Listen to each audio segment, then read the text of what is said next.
Hi, everybody. Welcome back to the Power Women in Insurance podcast. My name is Teresa Kitchens, and I'm your host. I want to talk today about goal setting. Today's date that I'm recording this is actually October 25th, 2024. And a lot of people are in goal setting mode right now. Maybe you went ahead and did your goal setting earlier this month. Maybe you're in the middle of trying to figure that out, right? Maybe you do it with your team. But the key here is doing the goal setting, right? It's not necessarily about as much when you do it, it's about that you do it or how you do it. Okay. So today I'm going to talk to you about how I do it. Today I'm going to talk to you a little bit about some resources that I've used, some things I've tapped into, conversations I've had, things that may not even may come from books. I may not even be able to tell you where they came from, but I'm going to talk to you a little bit about what I do for goal setting and what I find to be very, very effective for me. So goal setting, it's super scary when we start talking about goal setting. It just is. I think goal setting is really scary because we're worried we're going to fail. And we had a podcast right before this one where we talked about getting our mind right. So that way we are ready to start setting some goals for the next year, knowing what we want, maybe picking a theme or a focus for the year, right?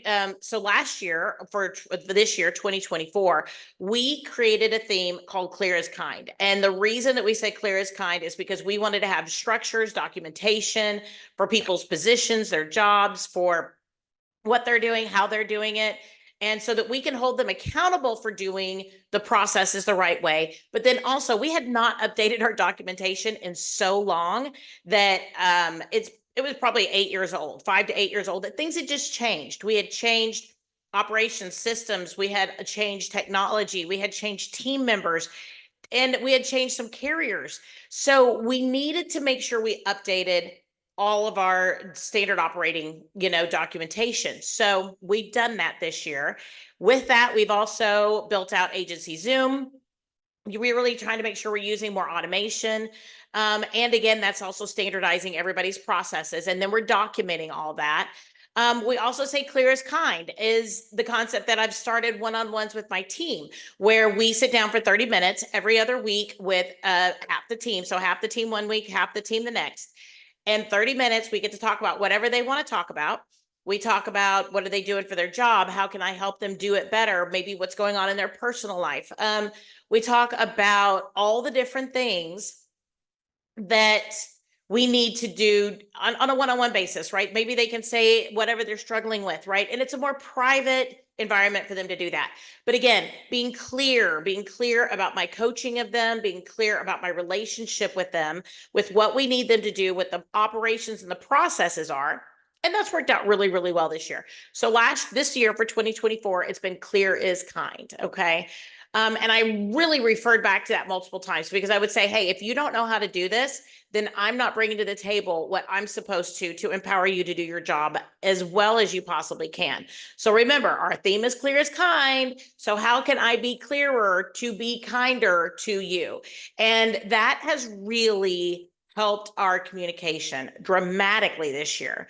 So for 2025, I am going to go ahead and choose the word discipline.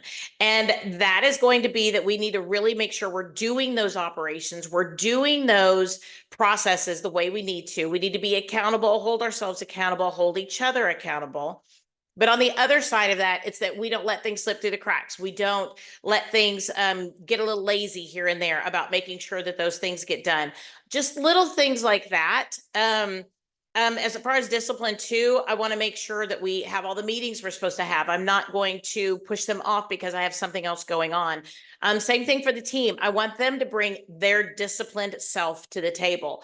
I still don't know that I really know what that means for myself or for the team in a real big way, but I'm going to use that term and I'm going to use that word. And I really want to create a much more regimented, a much more disciplined structure for my team, for my clients, and for everybody involved. So I think that that's going to be really, really good for us. But with that, okay, I want to go back to how I structure my goal setting. So I did the mindset work. I picked my word for the year. I picked some goals, right? I picked some, not really goals, but like some focuses. We've done a lot in automation. I think our automation's in a good place. I do want to make sure I go through and make sure that our voice is coming through really, really well through all of our emails, through all of our messages. Maybe incorporate some direct mail in the sense of like postcards for thank yous at different points, like for new sales. I need to really work on more onboarding, more setting expectations for clients through the service process. So we're going to go into some of those with the term of discipline around it. And I'm going to talk to you a little bit about how I'm going to define that. How am I going to define that process? Because I think whenever we set goals, sometimes we sit back and we say, oh, I really want this. And it's either pie in the sky or it's too small or it's not really well defined. So we're going to kind of go through that concept. We don't want this really, really hard goal process, because if we do a really, really hard goal process, we're going to like cut ourselves off at the knees, right? But at the same point, we don't need to set our standards too low. So that way, oh, I'm going to, totally accomplish all my goals within first quarter of 2025. I don't want that either, because I want to be inspired for the entire year. I want to feel the year. I want to feel that we finished the year strong with a lot of good progress. And if I'm done with everything the first quarter, yeah, I mean, don't get me wrong, I'm all up for a vacation. But at the same point, that's not really the way business works, right? So we want to talk about being able to be really authentic and clear in our goals. And so that way too, they're measurable. We need to make sure that our goals are measurable. Sometimes we create goals that are a little too ambiguous, right? Like we might say, oh, I want to be healthier. Well, what does that mean, right? Does that mean what we eat? It means what we maybe exercise, what we sleep. Yes, all of that goes into it. But if we don't set the goal saying, I want to sleep 8 hours a night, I want to make sure that I, don't have more than 2 drinks a week, whatever it might be, I want to make sure that I am exercising. I walk 3 miles a day, whatever it might be, right? You need to put tangible numbers, tangible things around those goals. So when I start setting my goals, and if anybody wants to reach out to me, I actually have some paperwork on all this stuff. And so I'm happy to share it for free. I don't have any problem with that. I don't make any money off the podcast or anything. So, but what I have is I like to be able to break out my goals amongst big, I'm going to call buckets. Okay. The big buckets. One is going to be my team, my people. Okay. What do I want for my team? What do I want for my people? What goals do I want to set around my team or my people? The next one is going to be my money. How much money do we want to be able to make? How do we want to spend our money? What do we need to focus on for our money? Okay, maybe do we need to even figure out what our money is doing, right? Do we even know what our bills are? Do we even know what we're paying for every single month? A lot of us have subscriptions we totally forget about. Okay, we'll talk about that later. But we're going to talk about my team. We're going to talk about our money, right? We're also going to talk about our operations. Okay. Maybe that is your technology. Maybe that's your systems, your structure. Okay. Your operations. And then we're also going to go ahead and make sure that we talk about marketing. Okay. So marketing is really, really important, because that's how are you going to get out there? Okay. I like to break the business down into those 4 sections. Okay. My team, my operations, my money, and my systems. Okay. So we're going to go ahead and we're going to talk about that, or we're going to talk a little bit about all of those. Okay. So let's start off with team. What do we want for our team? What do we want? Maybe do they need education in a certain area? Do they need maybe more joy brought in? Maybe and I'll be very honest, I am not the type of person who creates joy. I'm the type of person who sits down. I have the blinders on. I'm just blowing and going, pop, pop, pop, pop, pop. I'm getting all this stuff done, right? And I don't create joy. And I need to change that. And that is one thing that I need to change. So this year, we tried to do more, and I have dropped the ball the second half of the year. I'm going to be very honest about that. We were really, really good the first half of the year, but we had quarterly meetings to where everybody would come, and we would have a different theme for the quarterly meetings. And then we would either dress up, or else we would bring a funny story to the table, or just different things like that to get to know each other a little bit better. we are a virtual agency, so we pick different backgrounds. Like, what is your favorite celebrity? Who's your favorite superhero? Who's, we play different games over Zoom. Like we would have like a identify a song from a snippet of it, or we would play different games. And I've loved doing that, but I've really dropped the ball the second half of the year. And I even have some team members that actually like organizing that. So I need to actually probably put them in charge of it because like I said, it's not my strength. It's not my gift. But think through, what does your team need, right? Does your team need more of you? Like I said, we have one-on-ones with my team every other week. All right. Maybe do they need education? Do they need more joy? Do they need the tools to be able to do their job, right? Is there something that they need to be able to be better at their job, something that will help them? But think through, maybe you need to add a new team member. Maybe you need to get rid of a team member. Maybe you need to do something that would help them to be able to level up, right? Maybe it's education. Maybe it's, I've said education like 3 or 4 times, but I'm thinking one of the things we've done this year is we've been going through part of Kelly Donahue Piro, her, the agency performance partners, their online courses. They're on demand and we subscribe to them. And so once a month, we will go ahead and we'll do like an hour, 2 hour training on one of her modules. And so we've been doing that as a team. There's tons of things inside the carriers too that would be great for education, but we're talking about customer service. I would love to work in maybe a book study. I don't know exactly how that's going to work, so I haven't done it yet, but I would love to do that. But really, team, what do your people need? What do your people need? What do you feel like your business needs for your team, right? But think that through. Ask yourself those questions about what it is that you need to level your team up to the next level in 2025. Now let's talk about your money. Okay. Money is a really big thing because a lot of us either are super micromanaging about it, or people kind of just, as long as I've got the money, I'm going to just spend it or whatever. Certain people need so much in their savings account. Certain people need to be able to make sure they subscribe to all the coolest, latest, and most convenient technology. Some people want to hoard it all away and have a savings account, which I love. But at the same point, we need to look at our money. Do we have subscriptions that we need to be able to cancel? What are we spending money on? How long has it been since we've given our team maybe a bonus or a growth opportunity? What are we doing with our money? Okay. If you're looking to acquire, what do you need, as far as like profitability? Maybe you want to be able to get with a financial planner, or like Carrie Wallace over at Agency Focus. Create a budget, right? So that you know exactly where everything's going. So you have a well-balanced agency. There are so many different things that you can think through. What keeps you up at night? And as you're goal planning, fix those things, because you want to live a happy, healthier life. You want your team to live a happier, healthier life.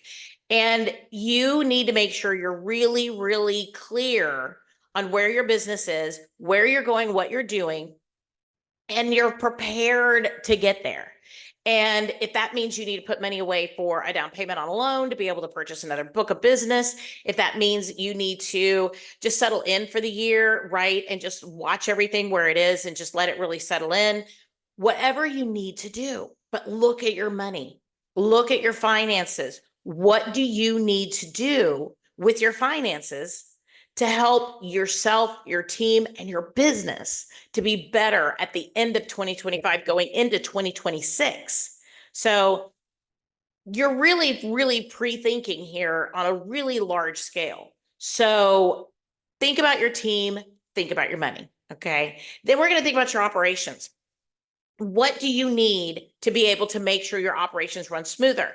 Is it automation? Is it maybe, like I mentioned earlier, connecting with maybe thanks.io and doing an automated postcard type situation to where whenever something happens in your management system, that your system will automatically send a message to the company to be able to send a specific postcard that you build, but maybe thank you, or sympathy, or we appreciate you, or just something like that, right? maybe a renewal, hey, we're really, really grateful for you. Maybe your renewal is coming up. Maybe happy birthday. I don't know. But would that make a difference in your systems, in your operations, right? If you built in that technology, maybe it's voice drops, maybe it is being able to add the extra checklists into your CRM system. Maybe it is I don't know, it could be anything, right? So think through people, your money, your operations, and then your marketing. Marketing is the next one. Marketing, how are you showing up? How are you showing up for your team? How are you showing up for making sure that your face is in the community, not just so your face, but maybe your team's face. This year, one of our goals was that we were going to update all of our team photos on our website, social media, and then for 2025, one of my goals is my team's face is going to be out there for a lot of things, not mine. So we are creating blogs. We are going to take those blogs, create checklists from those blogs, or excuse me, outlines. And then I'm going to have the team create quick little 3-minute videos. Each team member is going to go ahead and create probably around 12 to 15 videos. And then they're going to have different topics and things like that. And then what we're going to do is we're going to trickle them out throughout the year on YouTube, and then be able to put them out through our social media and so forth. So that is something we're doing for our marketing, right? I'm also going to be doing the Goldman Sachs 10,000 Small Businesses this year, and I'm doing that in January through April. Super excited about that. And with being able to accomplish that, I want to make sure that I'm also networking with other business owners, and I want to make sure I'm talking to other business owners. So for the marketing, I want to make sure that we have my team's face out there more than mine. We're consistent, that we are putting out a really great message, but then also that I am attending networking events, that we are doing things in the community. Because we're virtual and I have team members that don't necessarily always sit at a desk in my office. Like I've got team members in Alabama, Colorado, Texas. So the key here is we need to decide how we're going to show up in our community. We are not licensed in Alabama. I cannot ask my Alabama team member to go to like a chamber meeting because it's not going to work. So I need to make sure that we do things that are marketing, maybe Google ads. Maybe we want to be able to do, like I mentioned, some of that SEO organic type ideas. Maybe we want to be able to have, I don't know yet. I'm still working on all that. But if we create the goals, then we say, how are we going to do that? So we have our 4 pillars. Okay. We have our team, we have our money, we have our operations, and our marketing. Okay. And then what we're going to do is we're going to create 4 goals per section. Okay. This is another area where people get super upside down about goals. Don't create 10,000 goals, right? We can't do that. It's going to be impossible. So, but we don't need to create 1 goal either, right? So create 4 goals per section. Okay. And so therefore, and there may be 20 steps to each goal, right? But here's the key. You're going to end up keeping those in mind as you work throughout the year. So you're going to have your 4 pillars and you're going to have your 4 goals per pillar. Okay. Then once you itemize out your 4 goals for your team, 4 goals for your money, 4 goals for your operations, and 4 goals for your marketing, then what we're going to do is we're going to write all that down in one area. Okay. When you write that down, then I want you to ask yourself some questions about those 4 goals, okay, per pillar. And this is getting a little complicated, and I get that, but just stay with me, okay? Once you define some of those goals, then I want you to ask yourself a series of questions about each one of those 4 goals per pillar. One is going to be, what do I need to be able to accomplish this? Okay, we're going to ask ourselves next, what do I need to change to accomplish this? Then number 3, we're going to ask ourselves, what do we need? That might be materials, it might be people, it might be information, education, whatever it might be, right? What do I need to change? Maybe I need to change something about myself. I need to change something about my operations. I need to change something, right? To be able to help us get to that next level about this one goal, right? And then we need to say, why would this benefit me? We need a good why. Why would this benefit us? Because otherwise we're going to get sidetracked. It's not going to mean anything to us, right? And then number 4, what will this do for my agency? That kind of is like the why. It's a little redundant, but at the same point, it's not, because we need to be seeing the future. We need to see the motivation. Something really, really hit me, and I saw it. I can't remember where, but a couple weeks ago, I saw somebody say, or heard somebody say, that if you don't accomplish your goals, this because you are giving into short-term comfort rather than keeping your eye on the long-term goal. And I want to make sure I'm keeping my eye on the long-term goal, that when I get lazy, when I feel tired, when I'm cranky, I definitely want to make sure that I don't get lazy in those short-term moments, because I'm working for that long-term goal. That's part of the reason why my word next year is discipline, because I need to make sure I'm working on that long-term goal. So you've got your 4 pillars. You got your 4 things about each pillar. Then you're going to ask yourself, what do I need to be able to accomplish this? What do I need to change about myself, my business, whatever, to be able to do that? We're going to ask ourselves, what will that do for our business? And then number 4, I want you to look at the vision for what that will accomplish for your business when you're on the other side of achieving that goal. Okay. You're going to do that for every single one of your 4 goals, for every single one of your 4 pillars. Okay. So those are going to be really good. I actually have a full worksheet I usually go through on each of my sections, and I will go ahead usually and ask myself some of those questions, right?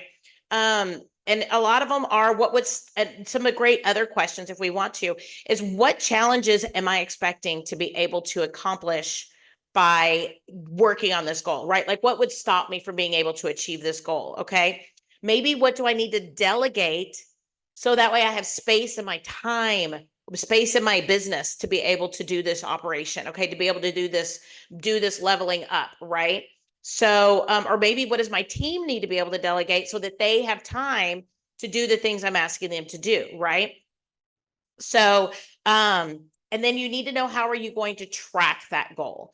Okay. How are you going to do that? So once you have your 4 pillars, once you have your 4 things about each pillar, and then you ask yourself these questions, and then you ask yourself, what do we need to be able to accomplish this? What can get in my way? What can stop me?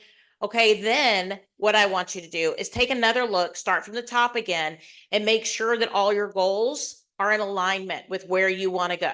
Okay, for your agency, you might want to go on up and tweak some of those points inside your 4 pillars, because you might change your mind a little bit, right?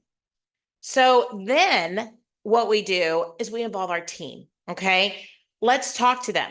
If you want to, and this is a great idea, talk to your team ahead of time. What goals might they have for the year? Okay, and then from there you can set some of those goals as a company, right? You work on it together, and then every quarter you're bringing back out those goals, and maybe every month, maybe once a quarter, right? Maybe every 2 months, whatever works best for you and your team. So that way you keep the goals, you keep the vision, you keep the conversation fresh in your mind, because what you focus on happens. When you focus on something, you're going to exponentially increase your chances that they actually occur. So by being able to just focus on your goals, identify them, share them with your team, make sure you incorporate your team's voice in those goals. What do they want? What would make them feel better, stronger, happier in their position? Then you measure them every single quarter. Keep your team in the loop. Guys, look what we've done. Look what we've accomplished. Look at this, right? As professionals, we don't always give ourselves credit for the things that we've accomplished.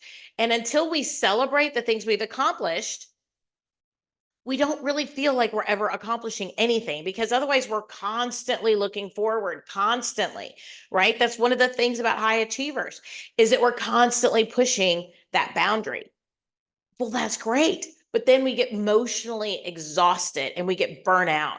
We have to throw wonderful little parties. We need to say, celebrate you, celebrate what you've accomplished, celebrate our accomplishments as a team.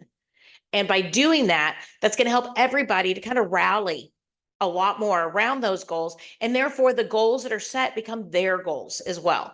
And it takes about 2 years to kind of get the team really in mode with this, because it becomes something that they can predict, something that they can feel, okay, something they can participate with. So therefore they become more engaged, and it helps them to take a little bit more ownership of the day-to-day operations that are going on.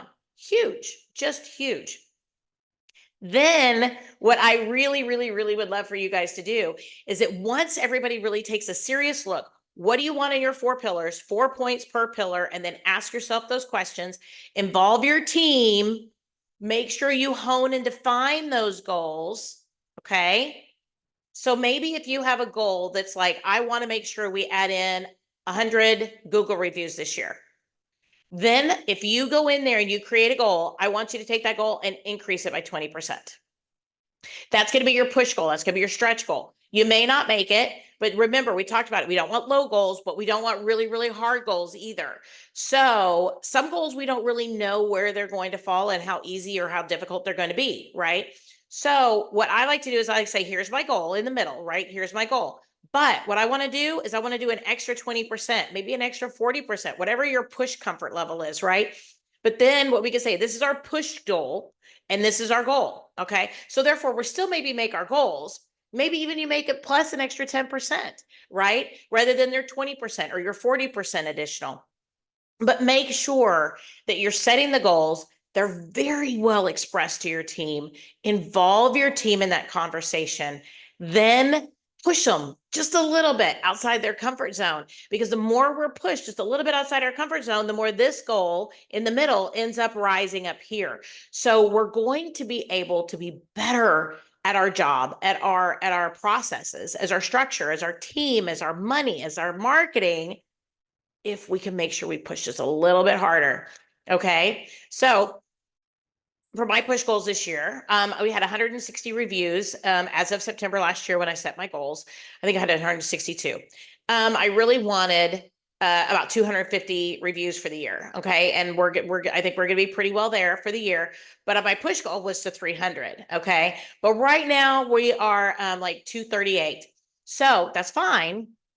We're definitely going to make the 250. I'm very, very positive of that. But I don't know for sure we're going to make the 300, because it is like the end of October. That's going to be dramatic for us to be able to make a full 300. But the key is we pushed, right? We're going to make our goal. We worked really hard at it. I had like 1 or 2 incentive bonus times where everybody got a $25 gift card who had at least 3 reviews that month that mentioned their name. And so that worked out really, really well. There's just different ways for us to be able to do those. You could, bonus your entire team with like a pizza party, or, about money bonus. I mean, who doesn't love money, right? Like if we make this, everybody gets, like I said, a gift card, and that's gift cards are great, because here's the deal. They don't have to pay taxes on the money. So that really helps, right? And maybe they can go out and they can buy themselves lattes for a month or like 2 months or something like that, or go out on a little shopping spree for themselves. They don't have to worry about, telling their spouse about the money they're spending. I don't know. I'm making stuff up. But the point is, give them something that rewards them for helping the team make the goals, right? Involve them, right? So this is a little outline on how to be able to set goals. Then what you do at the very end is you take your goals and you put them up on the wall. Okay. You need to look at them every single day. Maybe have an accountability partner that holds you accountable for some of your goals. How are you doing them? Where are you at with your goals? I have an accountability partner every Friday at 9 a.m. And we get together and we say, where are you at with your goals? Our 4 pillars. Where are you at with this? What do you need to be able to do it? It's about 15 minutes. I know I talked to Chris Paradiso about that, and he's really inspired me to be able to do that accountability piece. Huge. I feel like that's been huge. And my accountability partner goes through the same process that I do for goal planning. And we actually do it together in a lot of ways. So even though this person's halfway across the country, but the reality is that we know each other's structure of their goals, and we go through and we ask questions about them. And we encourage each other. But look, you've already done this, this, and this. You're doing a great job, right? So we have to remember to celebrate our wins, get an accountability partner that's going to help you to be able to celebrate your wins and hold you accountable for when maybe you might get a little behind, right? I do. I do. Every year I get a little bit behind and then I have to go kick myself usually around September to be able to go finish all the things out for the year. But create your goals, make them appropriate, dream about what your business or your career is going to be like when you achieve those goals. Because you know what? That's what's going to make it when it gets hard. That dream, that knowledge about where you're going, what you're doing, that is huge because that is what is going to get you through those hard days when you don't want to push through and do that system again. You want to skip steps when you want to maybe fire somebody because they're not maybe learning fast enough, whatever. I don't know. Maybe you want to go out and hire somebody too quickly. You're getting a little bit more impatient because maybe you want something that isn't quite ready yet. So when we get that vision of where we're going and that leveling up, it makes those moments so much better. Well, again, my name is Teresa Kitchens. Thank you so much for joining me today on the Power of Women in Insurance podcast. We have a new episode most Wednesdays. And so therefore, please join us. We are on Apple, iTunes, Spotify, Google Podcasts. We're everywhere you want to be able to be at. So check us on out and join us. Thank you so much, everybody. And I'll talk to you next week.